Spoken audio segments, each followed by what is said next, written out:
الاتحاد العراقي للفروسية مال الحصن متأسس 1920.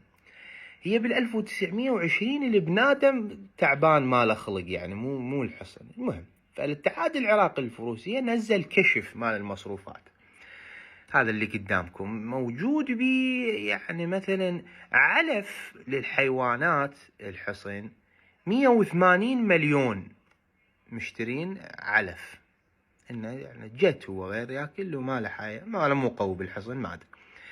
تلقى جوا ضيافه 22 مليون. يعني يعني انت مثلا طاب لك الاسطبل مال الحصن يجيبون لك قهوه دق يعني.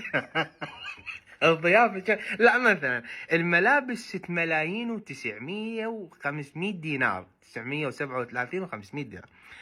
هاي ال 500 مثلا كمامه، يعني حصان النشل. ليش؟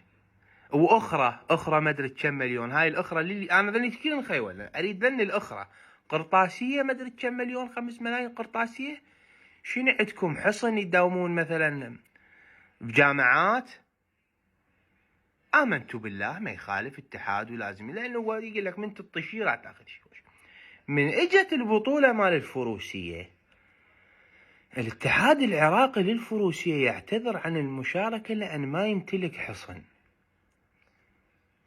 180 مليون مال العلف يا هالكلاهن. حاشاكم، يعني مو كليتوا الفلوس، لا انت ما تاكلون حرام. يا هالكل العلف.